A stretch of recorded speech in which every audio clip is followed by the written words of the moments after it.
Methods and Plans. In all our sanitariums, the work done should be of such a character as to win souls to Jesus Christ. We have a wide missionary field in our health institutions, for here people of all countries come to regain their health. The best helpers to have connected with our sanitariums are those men who desire to make the Bible their guide, those who will put forth their mental and moral powers to advance the work in correct ways. Let the workers in the sanitariums remember that the object of the establishment of these institutions is not alone the relief of suffering and the healing of disease, but also the salvation of souls. Let the spiritual atmosphere of these institutions be such that men and women who are brought to the sanitariums to receive treatment for their bodily ills shall learn the lesson that their diseased souls need healing. To preach the gospel means much more than many realize. It is a broad, far-reaching work. Our sanitariums have been presented to me as most efficient means for the promotion of the gospel message. The work of the true medical missionary is largely a spiritual work. It includes prayer and the laying on of hands. He therefore should be as sacredly set apart for his work as is the minister of the gospel. Those who are selected to act the part of missionary physicians are to be set apart as such. This will strengthen them against the temptations to withdraw from the sanitarium work to engage in private practice. No selfish motives should be allowed to draw the worker from his post of duty. The medical work done in connection with the giving of the third angel's message is to accomplish wonderful results.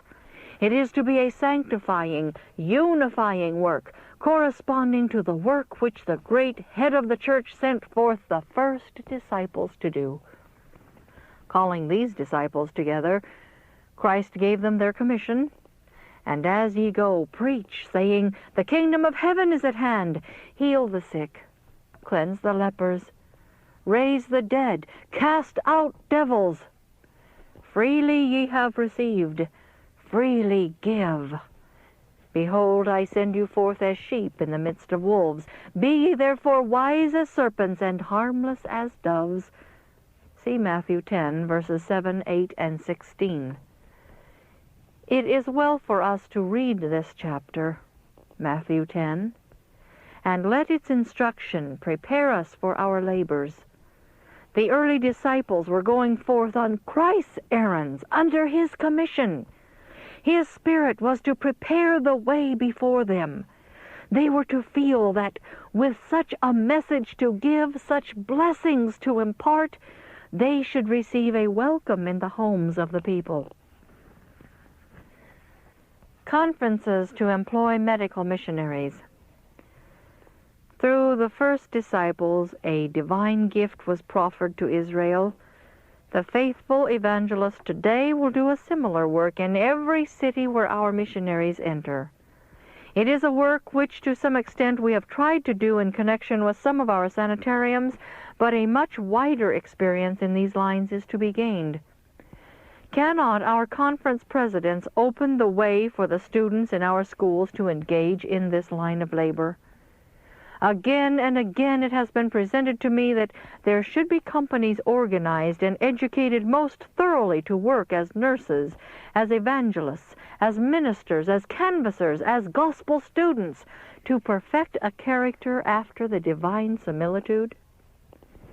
There is a grand work to be done in relieving suffering humanity, and through the labors of students who are receiving an education and training to become efficient medical missionaries, the people living in many cities may become acquainted with the truths of the third angel's message.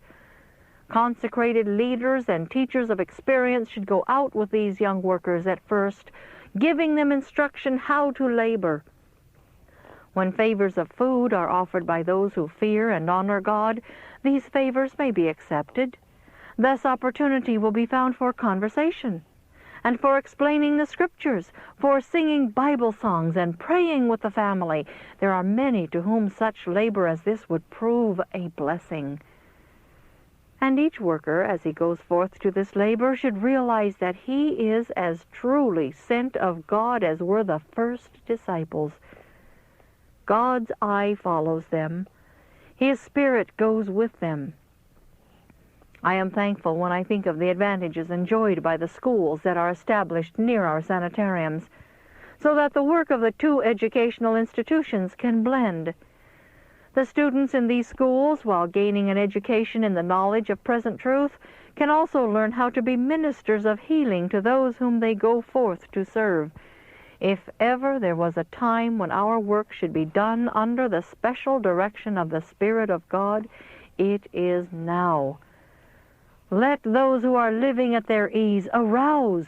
Let our sanitariums become what they should be, homes where healing is ministered to sin-sick souls.